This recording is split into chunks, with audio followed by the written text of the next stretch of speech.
जय श्री राधे, जय श्री राम, जय मां भगवती, जय जय परशुराम। सनातन संस्कृति के आधार हैं साधु और संत। और आज पालघर महाराष्ट्र में जूना अखाड़े के संतों की हत्या से हृदय में बहुत पीड़ा है। और साधारण हत्या नहीं, उनकी निर्ममता से हत्या की गई। हमारे यहां शास्त्रों में कहा गया है, तितिक्षुवा कारुणिका सुहृदा सर्वदेहिनाम अजात शत्रुवा शांता साधुवा साधुभूषणा। अरे साधु तो अजात शत्रु होते हैं, अजात शत्रु जिसकी किसी से शत्रुता ही ना हो। ऐसे साधुओं की निर्ममता से हत्या कर दी जाती है। उनका गुनाह क्या था? उनका गुनाह सिर्फ इतना था कि वो हिंदू थे। उन्होंने भगवा गेरुए वस्त्र धारण किए हुए थे, गले में रुद्राक्ष इत्यादि की मालाएं थीं, मस्तक पे रोली चंदन का टीका था। एक तो निर्मम हत्या और दूसरा साधु संतों की हत्या।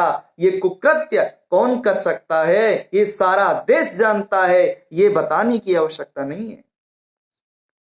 अरे हमें तो दया धर्म का पाठ पढ़ाया जाता है कि दया धर्म का मूल है, पाप मूल अभिमान, तुलसी दया न छोड़ियो जब तक खटमे प्राण। हमें तो बचपन से इस बात का भान रहता है कि दया धर्म का मूल है, लेकिन तुम्हें शायद निर्दयता के अलावा कुछ पढ़ाया ही नहीं जाता। डॉक्टर्स जो भगवान का रूप हैं, पुलिस जो सदैव हमारी रक्षा में तत्पर रहती है, वो भी यदि तुम्हारी गली मोहल्ले पहुंच जाते हैं तो तुम उन्हें जान से मारने की कोशिशें करती हो, उन पे पत्थर बरसाती हो। क्योंकि मैं तो इसी निष्कर्ष पर पहुंचा हूं कि आम के पेड़ से ही आम के फल मिल सकते हैं, बबूल से तो सिर्फ कांटे ही मिलेंगे। कश्मीरी घाटी में पत्थर फेंके जाते हैं तो बोलेंगे बेरोजगार युवा हैं, भटके हुए हैं, बिना पढ़े लिखे हैं। लेकिन मैं इस बात को कहता हूं कि तुम चाहे कितने भी पढ़ लिख जाओ, लेकिन तुम्हारी गंदी सोच, तुम्हारी मानसिकता कभी नहीं बदलेगी। रीवा एसपी आबिद खान क्या पढ़ा लिखा नहीं था? उसने मंदिर में जाकर पैरों से पूजा की सामग्री को ठोकरें मारी और पूजा करने के दौरान पुजारी को लाठी डंडों से पीटा। पुजारी जी प्रार्थना करते रहे, साहब आज रामनवमी है, हम माता रानी के मंदिर में सिर्फ दीपक जलाने आए हैं और साहब हम अकेले, हमारे साथ कोई भीड़ नहीं है। लेकिन एसपी आबिद खान ने उनकी एक बात नहीं सुनी, लाठी डंडे बरसाता रहा। इसके अलावा क्या मस्जिदों में पुलिस नहीं जाती? मस्जिदों में भी पुलिस जाती है। हमने ऐसे तमाम, आपने भी वीडियोस देखे होंगे जहां मस्जिदों में भी पुलिस पहुंची है, खूब भीड़ भी थी वहां तो, लेकिन पुलिस तब तक खड़ी रहती थी जब तक आपकी नमाज अदा ना हो जाए।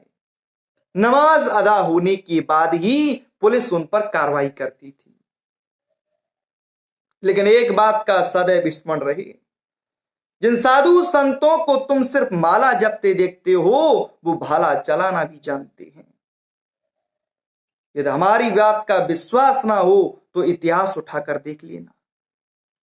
कभी साधुओं का इतिहास उठाकर देखो, साधुओं ने तुम्हारे अब्बाओं की हेकड़ी निकाल दी थी। और महाराष्ट्र सरकार, उद्धव ठाकरे जी इस बात को भली भांति समझ लें, संत सताए तीनों जाएं, तेज बल और वंश, ना मानो तो देख लो रावण कौरव कंस। आज मुझे बाला साहब ठाकरे साहब याद आ रहे हैं।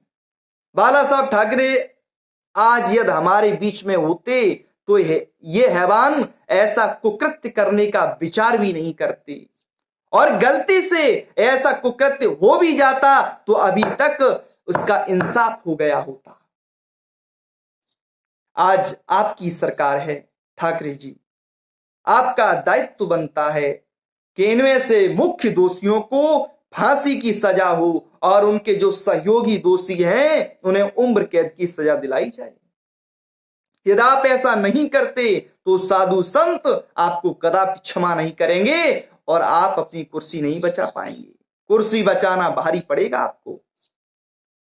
यदि इसका फैसला जल्द नहीं हुआ तो हम सभी कथाकार जूना अखाड़े के संतों के साथ मिलकर, देश के सभी संतों को साथ में लेकर लॉकडाउन के बाद पालघर महाराष्ट्र में धरने पर बैठेंगे।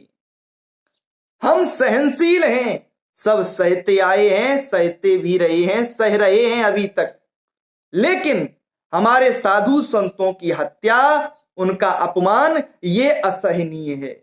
यह हम कदापि नहीं सहेंगे। संतों की हत्या हम कदापि नहीं सहने वाले और इसका खामियाजा भुगतना पड़ेगा।